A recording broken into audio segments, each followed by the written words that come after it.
안녕하십니까. 조영달입니다. 우리나라 교육을 걱정할 때마다 공교육을 살려야 한다는 말을 많이 합니다. 사실 학교 교육의 역량은 교사의 역량에 달려 있다 이렇게 말하기도 합니다. 그런데 그러기 위해서는 교사 교육과 교원을 양성하는 체제에 대한 고민이 아주 선행돼야 할 것 같은데요.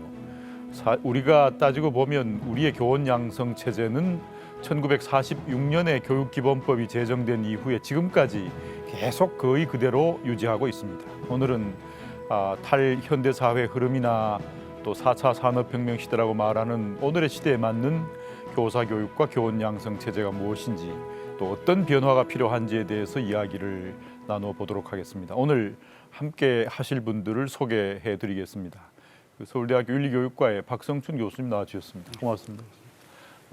또 경인교육대학의 교육학과의 박철희 교수님 나와주셨습니다. 선생님 고맙습니다. 우리가 본격적으로 논의를 시작하기 전에 사실은 이제 현재의 교육 환경이 어떻게 시대적으로 변화하고 있고 이것이 학교 교육의 변화에 어떤 영향을 미치고 있는가 하는 것을 좀 짚어보는 것은 매우 중요할 것 같습니다. 초등과 중등 교육의 입장에서 좀 말씀을 나누어 주시면 고맙겠습니다. 우리 박철희 교수님 먼저 시작을 해주시겠습니까? 네. 이제 초등교원, 그러니까 이를테면 초등, 중등 포함해서요. 교원 양성 체제와 이제 교사 교육과 관련해 가지고 의미 있는 사회 변화, 학교 변화는 이제 여러 가지 있을 수가 있겠습니다. 근데 이제 제가 조금 주목해서 보고 싶은 것은 한 3가지 정도인데요. 예. 첫 번째는 이제 인구 감소입니다. 예. 그러니까 이제 저출산으로 인해서 인구가 지속적으로 감소를 하면서 더불어서 학령 인구도 감소가 되고 그러다 보니까 학생 수도 감소가 되고 그래서 결국은 이제 소규모 학교의 통폐합이 일어나게 되고 또 통폐합이 되지 않은 학교라고 하더라도 학생 수가 이제 감소하고 또 이제 합격한 학생 수도 이제 더불어 같이 이제 낮아지는 그런 추세를 보이고 있는데 이러한 어떤 하나의 흐름 자체가 교원 양성 체제나 교사 교육관에 가지고 의미 있게 좀 지켜봐야 되는 그런 부분이다라는 생각이 들고요. 두 번째는 이제 흔히들 많이 얘기하는 것이지만 사회 불평등이나 이제 양극화 이런 추세와 연결된다 볼 수 있겠습니다. 이제 공교육이라고 하는 것은 이제 누구에게나 이제 자신의 성장에 필요한 학습의 기회, 교육의 기회를 제공하는 것이 의무이고 또 하나의 책무성이라 볼 수 있는데 이제 취약계층의 아이들은 사실 이제 학교 생활에 적응하는 데 여러 어려움들이 많이 있고 그랬을 때 이러한 아이들이 학교 생활에 잘 적응할 수 있도록 배려하는 것이 굉장히 중요하다 보는데 현재 이제 학교에서 교육복지를 비롯해서 이제 기초학력이 부족한 아이들 이런 부분들에 대해서 지원하는 여러 가지 정책들이 이제 나오고 있는데 그러한 흐름들도 우리 교원 양성기관 입장에서 좀 유심히 봐야 될 지점이라고 생각이 되고요. 그다음에 마지막으로 이제 아까 이제 사회자님께서 말씀하셨지만은 4차 산업혁명 이런 흐름인데 저희가 이제 학창 시절에는 지식을 이렇게 그냥 단순히 암기하고 축적하고 이런 식의 교육이 이제 주요한 흐름이었다 한다면은 최근에 이제 이런 새로운 시대의 흐름은 이제 뭐랄까 이제 지식을 이제 활용하고 또 이제 교과를 넘어서서 이제 지식을 융합해서 뭔가 새로운 아이디어를 도출하고 이런 식의 이제 교육이 강조되고 또 그런 흐름으로 이제 가려고 노력을 하고 있다고 생각이 됩니다. 이런 흐름들이 이제 교원 양성 체제라든지 교사 교육과 관련해 가지고 우리가 조금 더 관심 있게 지켜봐야 될 지점들이 아닌가 그런 생각이 듭니다.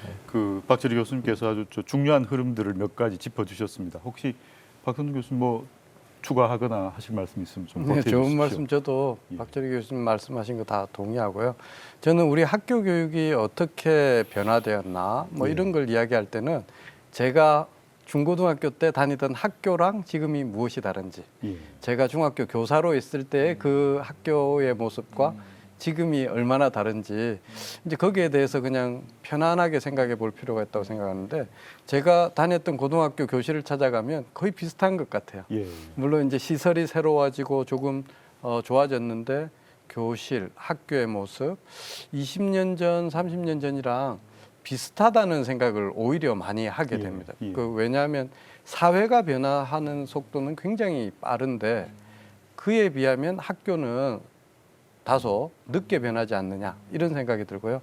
그렇지만 그 학교를 조금 더 자세히 바라보면 중등 학교의 경우에는 중학교와 고등학교의 경우에는 최근 들어서 커다란 변화가 있었다고 볼 수 있는 것 같아요.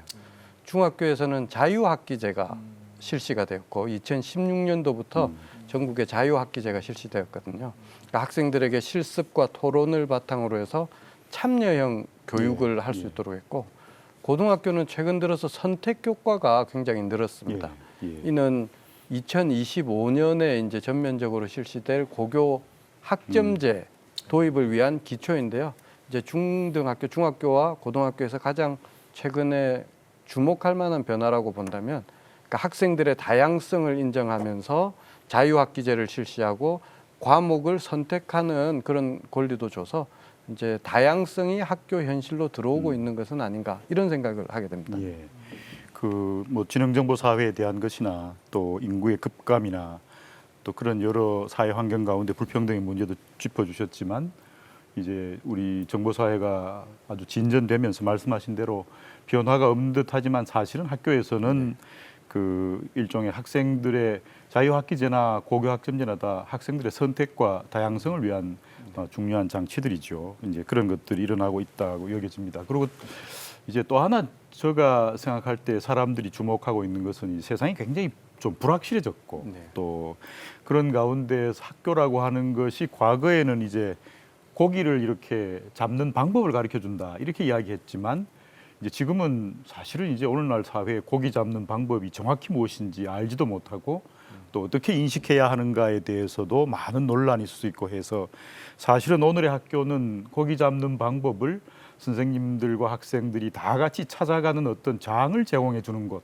그런 유형의 생각을 이제 하게 되는 시대로 저희들이 이제 넘어가고 있는 것 같습니다. 특히나 그 지난번 저희들 토론에서도 이야기가 있었습니다만은, 어떤 면에서는 이 정보화에 있어서는 원주민인 학생들을 이주민인 교사들이 교육하는 그런 시대에 와 있다, 이런 이야기도 저희들이 이제 듣곤 합니다. 그래서 지금 저희들이 나눈 말씀을 토대로 두 번째 저희들의 질문 중에 하나는, 과연 그러면 이런 시대를 우리가 살고 있고 이런 학교 교육의 변화가 생각되고 있는 상황이라면 우리 사회의 학교가 그 선생님들에 대해서 어떤 역할을 기대하고 있는가, 또 선생님들의 일을 과연 무엇이라고 생각하고 있는가, 이 점을 좀 이야기를 해 보았으면 싶습니다. 이번에 박성순 교수님 먼저 좀 말씀을 해주십시오.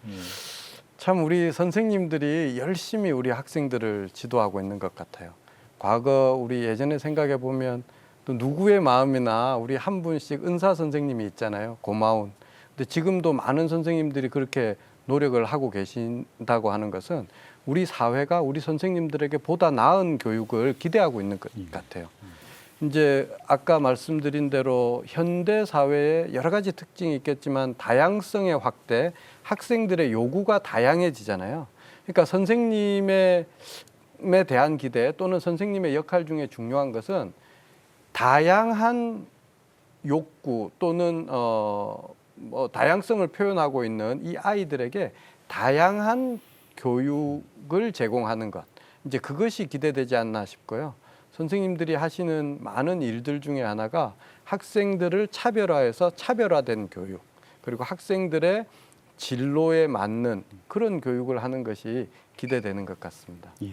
학생의 특성과 학생의 다양한 성장을 위해서 이제 그러려면 제 생각에 선생님들이 좀 이제 어떤 일을 해야 할 건가를 과거에는 획일적으로 해야 할 일이 있었지만 이제 지금은 그 학생들에게 맞추어서 많이 찾아가고 탐색하고 이제 그래야 할 필요가 좀 있어 보입니다. 그죠? 네, 그렇죠. 저는 생각해 보면 요즘 선생님들이 과거의 선생님들보다 훨씬 더 바쁘다고 이렇게 말씀을 많이 하시고, 제가 직접 만나는 선생님들도 과거의 선생님들보다 더 많이 바쁘신 것 같더라고요. 그런데 우리 교실의 크기가 예전에 60명, 70명 있을 때보다 절반으로 줄어서 이제 약 30명 가량 되는데 왜 이렇게 선생님들이 바쁘냐라고 보면, 과거에는 선생님을 중심으로 해서 우리 학생들이 필요한 것을 우리가 제공하는 차원이었다고 본다면, 지금은 학급의 규모는 작아졌지만 이 한 명 한 명의 학생이 원하는 그런 내용의 맞춤형 수업을 제공하기 때문에 우리 선생님들이 하실 일들이 많아졌을 뿐만 아니라 또 바빠지신 것 같아요. 예. 우리 박철희 교수님 그 말씀 좀 해주십시오. 예. 이제 방금 이제 말씀하신 대로 이제 한 명 한 명을 이렇게 관심 있게 지켜보고 그게 맞는 교육을 하는 이제 그런 어떤 새로운 어떤 좀 혁신적인 이런 교육이 필요한 시기가 되고 있다는 점에 저는 또 공감을 하고요. 예, 그런 맥락에서 저는 이제 선생님들이 좀 이렇게 교육 혁신, 특히 수업을 혁신하는 이런 일에 좀 더 적극적으로 나서주면 좋겠다라는 그런 생각을 많이 하게 됩니다. 아까 제가 처음에 이제 모두의 그 인구 감소에 따라서 학생 수가 줄어들면서 학급당 이제 그 학생 수가 그 평균이 지금 사실 23명대로 이렇게 내려오고 거의 이제 OECD 국가 평균에 근접하고 있는 이제 그런 상황이거든요.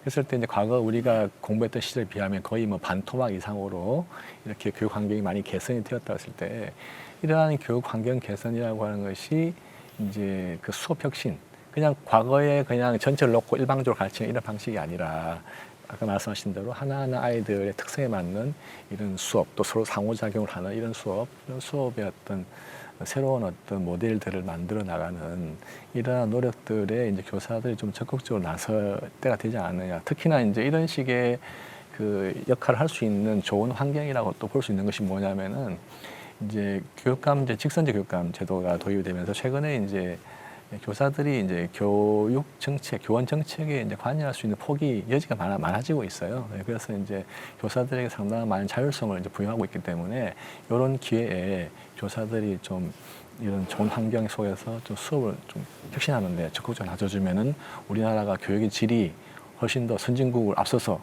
우리가 전체적으로 교육을 끌고 나가는 그런 선진국가가 될 수 있지 않겠느냐, 좀 그런 생각을 해봅니다. 예. 어떤 사람들은 사실은 뭐 이렇게 교육 과정이 확정돼 있고 하는 것에 대해서 굉장히 비판적인 분들도 많이 있습니다. 따라서 이제 지식이라고 하는 것도 현재 풀어야 할 많은 문제를 중심으로 교사와 학생, 또 학생과 학생들이 같이 이제 공동으로 구성해 나가고 풀어 나가야 한다.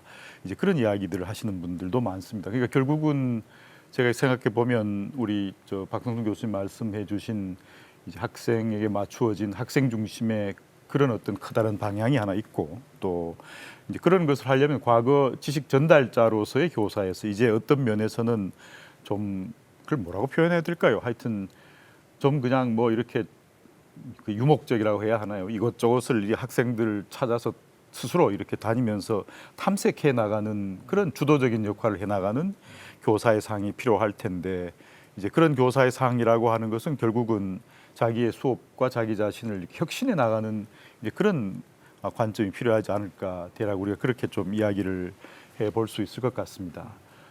지금까지 우리가 이제 과연 시대가 어떻게 변화했고 또 선생님들에 대해서 우리 사회와 학교가 무엇을 기대하고 있는가, 이제 그 이야기를 했습니다만은 이제 과연 이제 그런 기대를 충족시키면서 그런 일을 할 수 있는 교사를 이제 키우고 양성하는 곳이 이제 사범 중고등학교에 있어서는 사범대학이고 또 초등교육에 있어서는 교육대학이라고 생각합니다. 우리 박 교수님은 뭐 교사도 하셨고 또 사범대학에 계시기도 하고 또 박철희 교수님은 또 교육대학에 계시니까 좀 이제 초등과 중등의 관점이 좀 다를 수도 있다고 생각합니다만은 그런 관점을 생각하시면서 그 교육대학과 사범대학에서 교원을 양성하는 오늘날의 이 상황에 우리가 이 상황을 교육 내용과 우리가 운영하고 있는 교원 교육의 교육 과정을 우리 어떻게 평가하고 좀 개선할 수 있는 점이 있으면 무엇인가, 이 점에 대해서 좀 이야기를 나눠봤으면 싶습니다. 먼저 박철희 교수님 말씀 좀 해주십시오. 교원 양성 교육 과정 관련해 가지고 이제 이런저런 뭐 토론에 나가 보면은 이제 교육청 관계자들이나 선생님들이 나오셔가지고 제일 많이 하는 말씀이 교원 양성 기관에서 가르치는 것이 학교 현장의 흐름을 거의 반영을 못하고 있다. 예. 지식 위주의 그냥 교육을 하고 있다라는 그런 비판을 많이 하십니다. 그렇습니다. 하시는데 그런 비판을 들으면서 저는 일면 이제 인정이 되는 부분이 있고 또 일면은 또 꼭 그렇게만 생각할 부분은 아니지 않는가라는 지점도 있습니다. 예, 이를테면 이제 뭐 지금 현재 학교 현장에서 이제 혁신 교육 이런 흐름이 있는데 거기에 보면 이제 과거에 이제 일제식 수업이라든지 또 교과 중심의 지식 전달이라든지 뭐 이런 서열 중심의 양적 평가 이런 부분에 대한 어떤 반성을 하면서 그걸 새롭게 이제 바꿔 나가려고 하는 이런 식의 이제 흐름이 있는데 이런 흐름들에 대해서 이제 과연 이제 교육 양성 기관에서 교육 과정에서 얼마만큼 그걸 반영하고 있느냐라고 했을 때 사실 뭐 전혀 반영 안 하고 있다라고 할 수는 없지만 좀 충분히 그런 부분이 반영이 되고 있지 못한 면이 있다라고 생각이 됩니다. 그러나 그렇다고 해서 그러면 지식 교육은 필요 없는 거냐? 그건 아니라고 보거든요. 그래서 지식 교육은 지식 교육대로 의미는 있는데 그 지식 교육이라고 하는 것이 학교 현장의 흐름과 연결해 가지고 이런 것이 학교 현장에 어떻게 활용될 수 있고 또 어떻게 또 실천될 수 있는 것인지 이런 부분들과 연계해 가지고 충분히 교육이 이루어지면은 좋을 텐데 그런 부분들이 충분히 이렇게 좀 다루어지지 못하다 보니까 좀 이런 비판을 받는 것이 아닌가 생각합니다. 말씀하신 대로 이 교원을 양성하는 사범대학이나 교육대학에 있어서 이 교육 과정이 이제 교사가 되었을 때의 실천 역량을 키우는 데는 미흡하다. 이제 그 점은 우리가 사실은 공감할 수 있는 부분도 있다고 생각합니다. 또 뭐 그것과 관련해서도 이제 그런 노력을 하지 않는 것은 아니죠. 이제 저희 사범대학도 그렇고 교육대학도 그렇고 현장 실습을 개선한다거나 또는 이제 이론과 현장의 실천을 맞추기 위해서 노력은 많이 합니다만은 여하간에 그 부분에 있어서는 굉장히 많은 괴리를 보이고 있고 또 반성해야 될 점 많다.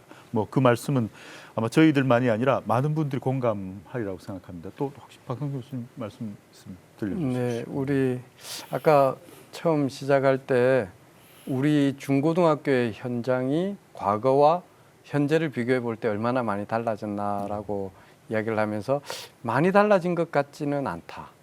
그렇지만 안을 보면 조금 달라진 부분이 있다라고 했는데 우리가 사범대학이나 교육대학교를 전국에 있는 곳을 찾아가 본다면 중고등학교가 변화된 것보다 오히려 더 적게 변화가 이루어지지 않았을까 이런 생각을 해봅니다. 그러니까 사회가 굉장히 빠르게 변화되고 있기 때문에 학교 현장도 그에 맞춰서 변화를 해야 되지만 중고등학교가 느리게 변화되고 있는 것이 우리가 어떻게 개선해야 될지를 고민하고 있잖아요. 근데 이 더 거슬러 가서 교사를 양성하는 기관인 교육대학교와 사범대학은 변하고는 있습니다. 틀림없이 큰 물줄기가 흐르고는 있지만 외면적으로 볼 때는 그렇게 큰 변화가 없는 것 같다는 생각이 듭니다. 그러면서 이제 저도 사범대학에 있으니까 자기 반성을 하게 되는데요. 이 과정 속에서 우리 사범대학의 교사 교육을 하고 있는 여러 교수님들이 어떻게 하면 변화에 맞는 그런 교원 양성 체제를 갖출 것인가 이에 대한 고민들은 끊임없이 과거부터 이루어졌고 조금씩 변화의 조짐은 있다고 저는 생각을 합니다. 예. 박 교수님 말씀처럼 이제 저희들이 사실은 그 교원 양성대학의 변화가 어떤 면에서는 초등학교나 중등의 변화보다도 더 느리게 보이는 측면도 있습니다. 이제 그것도 사실이고 그러나 한편으로는 제 생각에 또 저희들이 갖고 있는 이제 교원 양성을 바라보는 또는 교사가 무엇을 해야 할 것인가를 바라보는 관점도 꽤 많이 변화는 한 것 같습니다. 이제 예를 들면은 적어도 이제 저 생각에 저는 이제 좀 오래 사범대학에 있었습니다. 대략 한 30여 년 있었습니다만은 제가 처음 이제 대학에서 근무할 때는 이제 우리가 흔히 그 PCK라고 알려져 있습니다만은 그걸 뭐라고 그럴까요? 교과 내용적 지식이라고 그럴까요? 네. 이제 그런 이제 단순한 학문 지식이 아니라 그걸 학생들을 위해서 또 학교에 쓸 수 있도록 다시 이제 재조직하고 이제 기능적으로 새롭게 해석하는 그런 유형의 지식이 필요하다는 생각, 또 그걸 중심으로 교과의 교육이 이루어질 수 있다는 이런 유형의 생각들에 대해서는 별로 눈을 처음에는 저희들이 깊이 주의하지 못했습니다. 근데 이제 오늘날은 뭐 그 논의를 모르거나 그 논의를 배제하고는 교과의 교육들이 이루어지기가 힘든 상황이 되기도 했습니다. 이제 그 점도 이제 저희들이 중요한 하나의 이제 변화 같습니다. 또 앞에 모두에서 말씀드렸습니다만은 지식을 전달하는 교사상에서 이제 누구도 저희 나라에서도 지식을 전달하는 걸 교사의 역할이라고 생각하지 않습니다. 물론 이제 교사는 인성도 지도하고 생활도 지도하고 합니다만은 누구나 다 교사는 연구하고 또 실천하기도 하고 그리고 이제 촉매 역할을 하기도 하고 앞에 이제 말씀해 주셨던 그런 일들을 해나가는 교사라고 이야기를 하고 있습니다. 이 점에서는 사실은 이제 꽤 많은 변화가 있었습니다만은 과연 이제 오늘날 우리 사범대학과 교육대학은 이런 많은 변화들을 수용하고 제대로 이렇게 적응하고 뭐 이런 시대를 선도해 나갈 그런 유형의 이 교육 과정과 생각을 갖고 있는지 그건 사실은 저희들이 좀 검토를 해봐야 할 것 같습니다.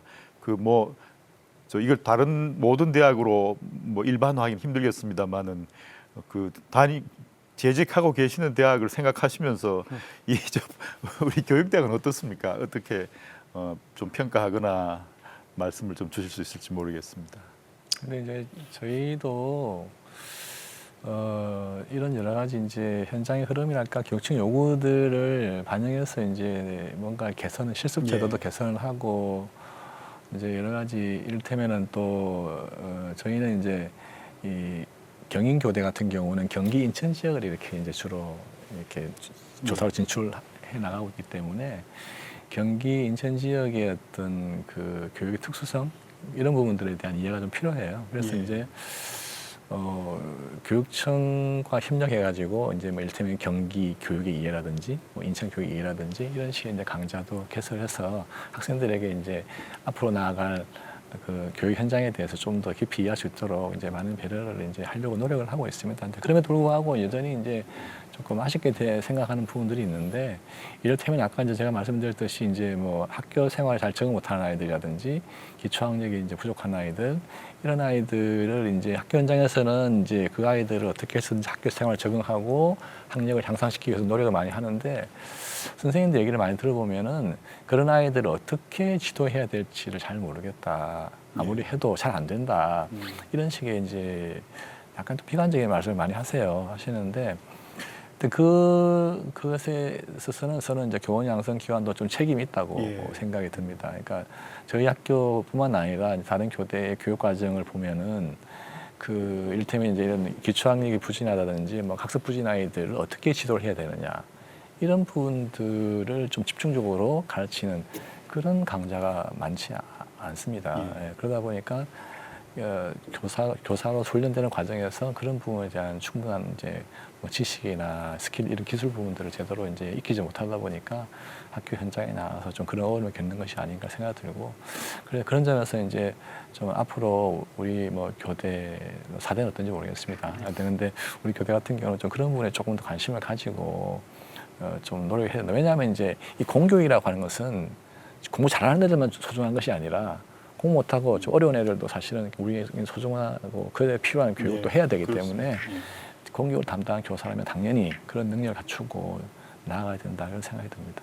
그 지금 박철희 교수님 말씀하신 걸 듣다 보니까 박성춘 교수님 처음에 제기하셨던 우리가 그 학생의 다양성과 선택을 어떤 방식으로 확대해 나가고 하는 이제 그 변화가 사실은 매우 중요하다는 말씀도 하시고 또 실제로 그걸 위해서 이제 노력해온 그런 경험도 말씀을 하셨습니다만은 이제 결국은 이게 사실 어떻게 보면은 앞으로 시대도 그렇고 지금도 그렇고 우리가 추구해야 할 일종의 교육의 방향처럼 여겨지기도 합니다. 이제 전 그래서 이걸 이제 우리 그 한마디로 그냥 우리 교육이 지향해야 할 바를 다양한 성장이라고 하는 개념으로 저는 설명을 하려고 노력하고 있습니다만은 어쨌든 그 점에서 두 분이 같이 동의하고 저도 동의하는 것 중에 하나가 이 아까 학생에게 맞춤이라고 말씀하셨습니다만은 이제 일종의 이 현장 교육을 어떻게 개별화시키고 학생 개인과 학생의 처지에 맞추어서 제대로 학생한테 다양한 성장을 이루어 나갈 수 있도록 해주는가 하는 그것과 관련된 것을 우리가 사범대학의 교사 양성 과정에서 깊이 고려하고 있지는 못하다. 이제 그 말씀은 그 말씀으로 제가 요약할 수 있을 것 같고 매우 중요한 시사가 아닌가 싶습니다. 우리 박 교수님 교사도 하셨고 또 중동에 계시기도 하셔서 경험과 또 교수로서 경험 같이 해서 말씀을 좀 들려주십시오.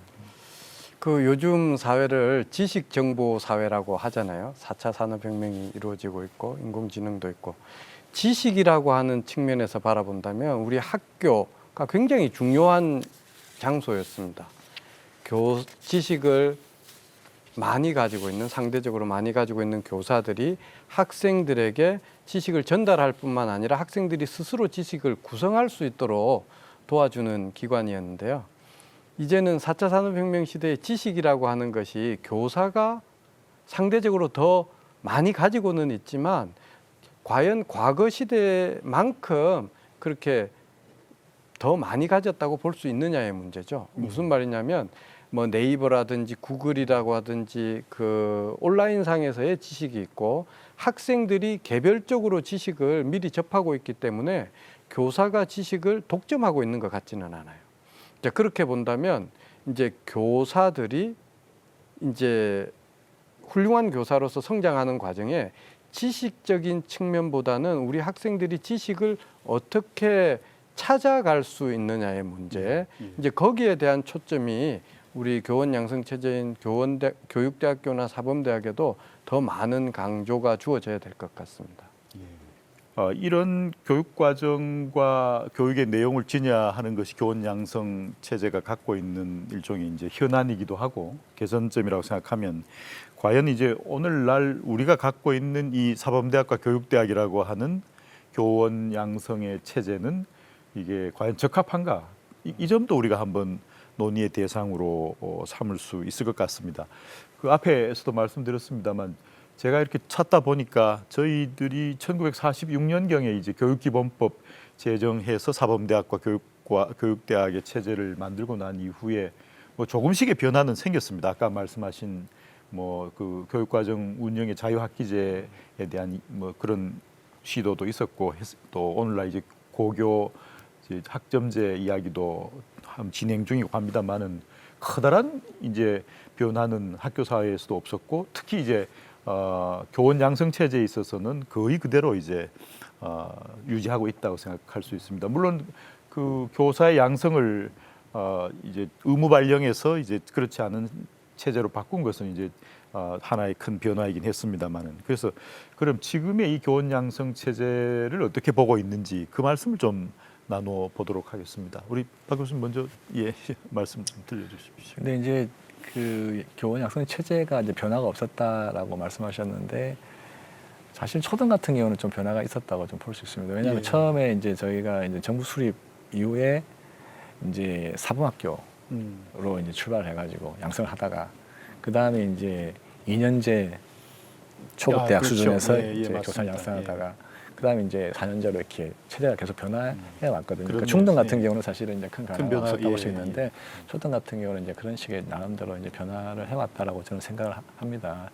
근데 지금에 와서 이제 양성 체제의 변화에 대해서 이제 이런저런 아이디어들이 많이 나오고 뭐 이를테면은 뭐 이제 저희 교대에서는 이제 뭐 교대 간의 연합 형태도 얘기를 나오기도 하고 또 뭔가 이제 교육 기간이 좀 부족하기 때문에 교육 기간을 좀 더 연장해서 뭐 6년제로 가자는 논의도 있고 또 이제 초등과 중등 교원 양성의 연계성을 생각해서 좀 초등 중등으로 통합하자 이런 식의 이제 논의들도 있는데 저는 이제 이런 얘기들을 쭉 보면서 나름대로 장단점이 있다고 저는 생각을 합니다. 근데 이제 제가 최근에 이렇게 이런 부분을 좀 지켜보면서 이렇게 쭉 보다 보면 좀 새롭게 좀 떠오른 생각이 있는데 그걸 좀 말씀드리자면은 일단은 이제 이런 그 교원 양성 체제에 대한 얘기를 이제 하기 이전에 초, 중, 고등학교의 학교의 성격의 변화에 대해서 조금 살펴볼 필요가 있을 것 같습니다.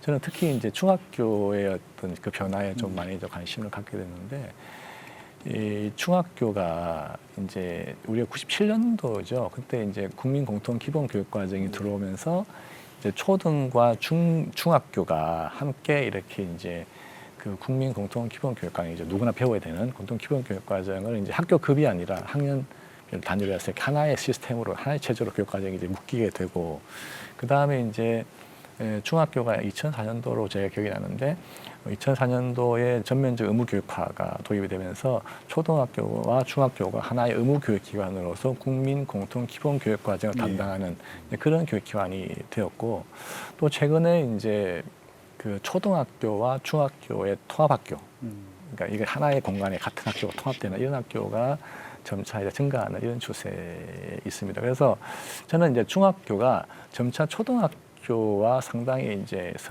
성격이 가까워지면서 연계성이 밀접하게 요구되는 이런 식의 흐름으로 좀 가고 있다고 생각이 들고 반면에 고등학교 같은 경우는 선택 중심의 교육 과정으로 가면서 국민 공통 기본 교육이 아니라 개인의 어떤 진로라든지 관심에 따라서 다양한 교과, 다양한 전공들 그 과목들 열어주면서 이제 선택해서 듣는 이런 식의 흐름으로 이제 가고 있는데 이것이 이제 고교 학점제 도입과 관련해 가지고 또 이런 흐름이 더 가속화되고 있다라는 생각이 들기 때문에 이런 흐름을 반영한다고 보면은 제 생각에는 오히려 이제 지금은 초등, 중등 교원 자격 제도로 되어 있는데 제 생각에 초등학교와 중학교 교원을 갖다 의무 교원 자격 제도로 해서 깊이 좀 더 밀접하게 연결시키고 그다음에 고등학교는 또 별도의 성격을 갖고 있기 때문에 이거는 좀 별도의 교원 자격으로 해서 가고 이렇게 이제 본다면은 거기에 맞는 방식으로 이제 교육 양성 체제를 한번 고민해 보면 어떠냐.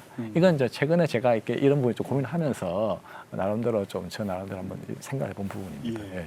그 박재리 교수님 아주 흥미있는 부분을 말씀을 해주셨습니다. 이제 그 부분하고 관련해서 저도 좀 드릴 말씀이 있습니다만은 몇 년 전에 저도 사실은 이제 정말 박재리 교수님 생각하시는 것하고 유사한 생각으로 제가 이제 우리 교육을 좀 전면적으로 학제 자체를 좀 해체했으면 좋겠다. 이제 그 아이디어 속에 저도 그렇게 생각을 했습니다. 그래서 중학교까지를 일종의 국가가 의무적으로 책임지는 그런 학제로 묶고 이제 그래서 초등학교와 중학교를 같이 묶고 그 다음에 고등학교는 좀 유연하게 이제 학생들 자신이 대학으로 가든 직장으로 가든 자기의 진로를 찾아갈 수 있도록 자유롭게 아까 박성수 선생님 학생의 선택 말씀, 다양성 말씀 하셨습니다만 그 길을 열어주기 위해서 고등학교는 일종의 이제 정말 진로 교육을 기초로 하는 그런 어떤 새로운 시스템으로 좀 학제에서 좀 유연하게 빼내자 이제 그런 생각으로 이제 저는 그때 이제 고등학교 체제를 유연화해서 이제 의무교육과 분리해서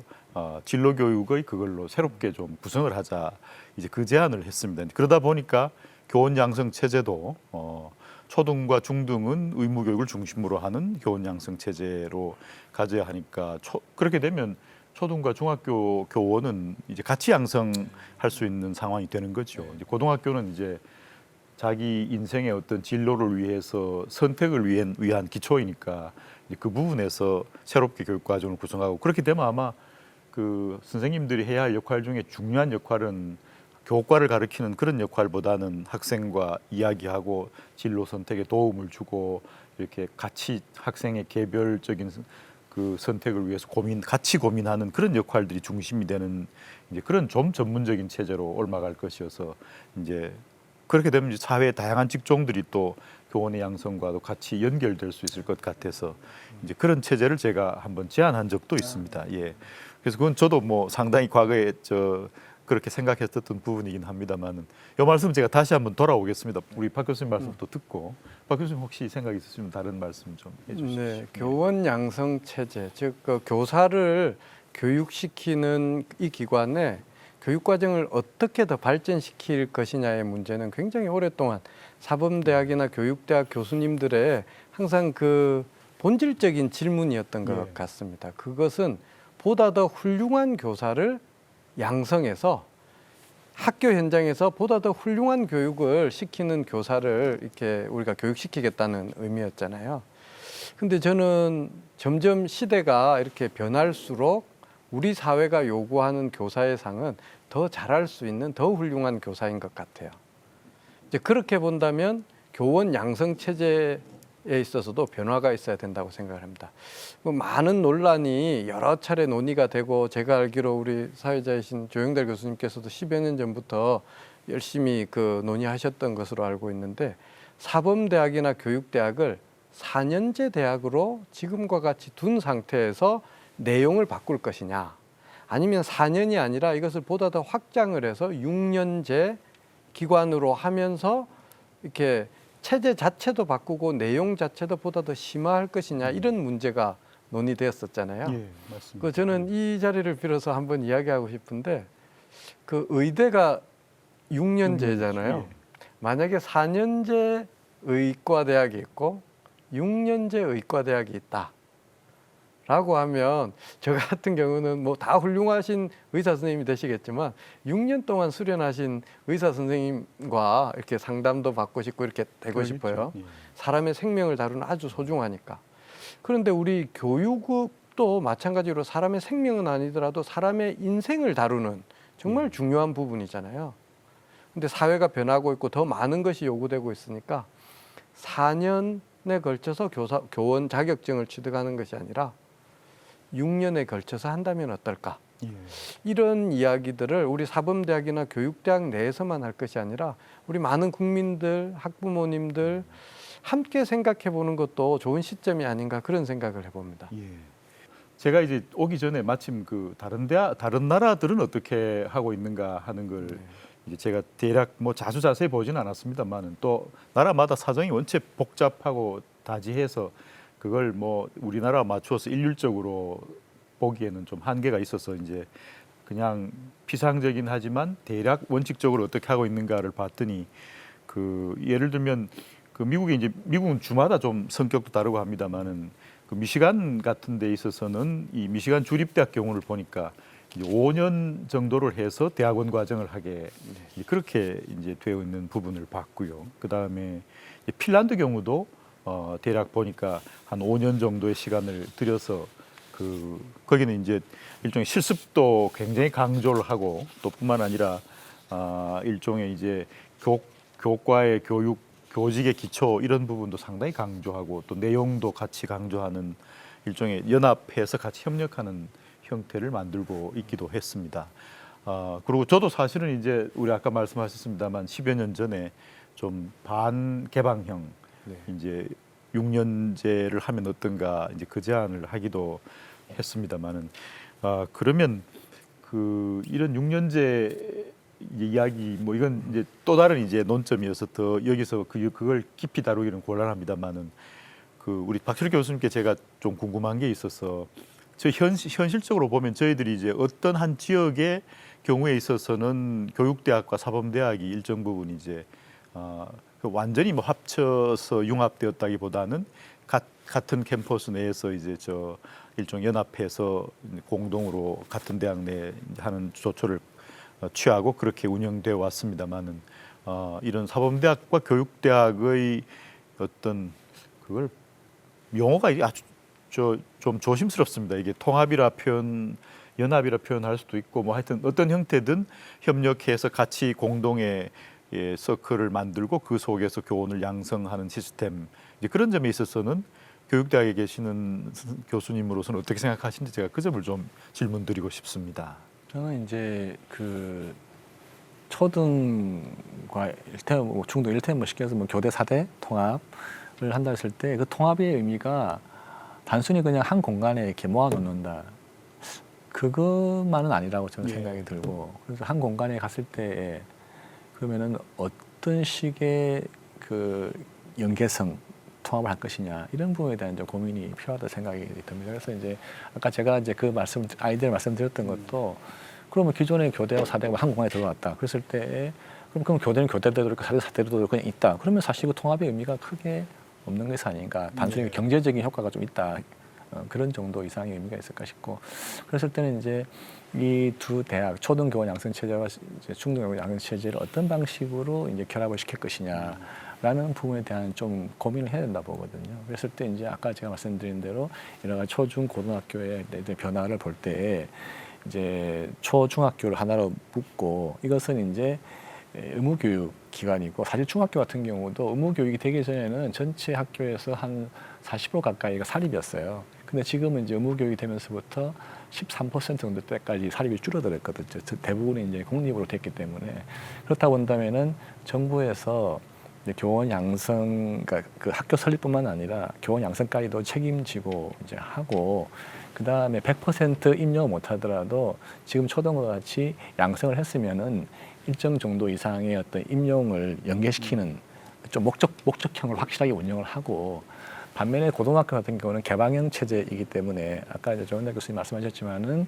다양한 전공들이 이제 거기에 이제 들어오면서 이제 좀 뭐랄까 이렇게 그냥 이렇게 좀 자유롭게 이렇게 운영을 하는 방식으로 하고 또 뭐 이건 그냥 개인적 아이디어 수준이긴 하지만 학부 수준에서 이제 다양한 어떤 전공이 있다면은 그 사람들이 이제 교사가 나갈 때 필요한 더 추가적인 어떤 그 부분들은 대학원 체제로 해서 교육시켜 가지고 이렇게 이제 나가게 한다라든지 이런 다양한 아이디어를 이제 낼 수 있겠다 생각합니다. 그 제 말씀은 이제 그냥 학교에다 한 군데 모으자라는 쪽에만 자꾸 얘기할 게 아니라 모아서 어떻게 하려고 하는 것인가 이런 부분에 대해서 고민을 좀 많이 해야 되는 게 아닌가 생각됩니다.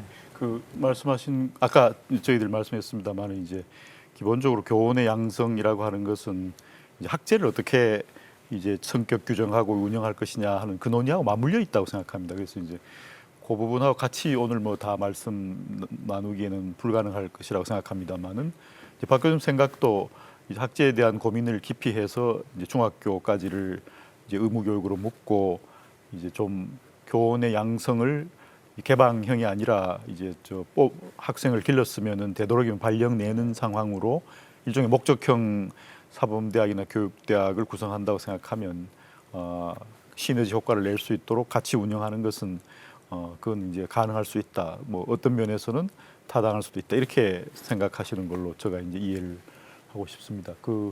그러면 조금 전에 이제 우리 박성준 교수님 그 6년제 말씀 대학원 네. 중심의 이제 그 말씀을 하셨는데 그 대학원 중심에 대해서는 교육대학의 입장에 있어서도 그 부분을 필요하시다고 생각을 하시는 건가요? 대학원 이제 6년제로 이렇게 연장하는 거에 대해서는 저도 이제 그 검토는 충분히 해볼 수 있다 봅니다. 그러니까 왜냐하면은 지금 이제 일테면은 이제 복수 자격, 일테면 초등하고 중학교 일테면 뭐 같이 이제 복수 자격으로 간다 보면은 지금 그 교원대나 그 유아여대 사례를 보면은 그 복수 자격을 취득하는 숫자가 적습니다. 그건 티오가 적은 것도 있지만은 그 취득하려면 4년 동안에 복수 자격 취득하기에는 너무 많은 학점이 있어야 되기 때문에 뭐 5년까지 해야 되는 경우도 있고 그렇기 때문에 우리가 만약에 복수 자격을 좀 권장하는 그러니까 국민 공통 기본과 10년을 다 망라할 수 있는 이런 자격을 취득을 이제 우리가 지향한다고 했을 때 4년으로는 부족할 수가 있죠. 그렇게 본다면은 이제 그걸 좀 연장해서 6년 형태로 갈 수도 충분히 검토할 수 있다.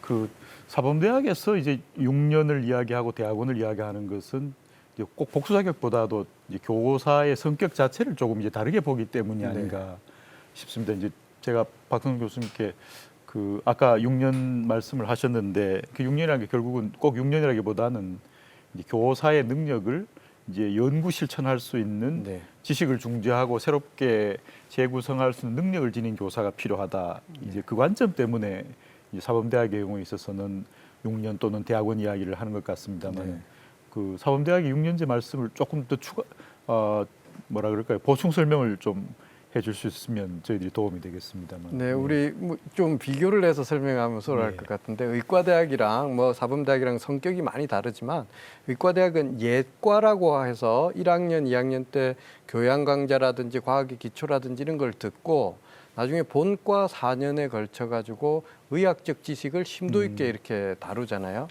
이제 교사가 된다는 것도 한 학생들의 그 인생을 다룬다고 본다면 그러니까 내가 하는 이 과목의 전문성을 가지는 건 지극히 당연하지만 삶의 여러 영역을 두루 걸쳐서 이렇게 학생들을 지도할 수 있는 능력을 갖추는 것이 필요하다고 저는 생각을 합니다. 그것은 교육대학교와 사범대학이 마찬가지인데요. 그런 측면에서 조금 더 간다면 교육대학교가 지금은 따로 독립적으로 구성되어 있지만 교육대학교가 하나의 커다란 대학교 내에 들어와서 사범대학과 또는 공과대학, 자연대학과 함께 공간을 가질 수 있다면 그것이 초등 예비교사들을 위한 또 다른 성장의 장이 될 수 있을 것 같아요. 그런데 지금 현재 교육이 굉장히 중요하기 때문에 우리 사범대학을 다니고 있는 학생들이 1학년 들어와서부터 교양 강좌 듣죠. 교직 과목을 듣죠. 그다음에 전공 과목을 이렇게 듣게 되는데 굉장히 타이트합니다.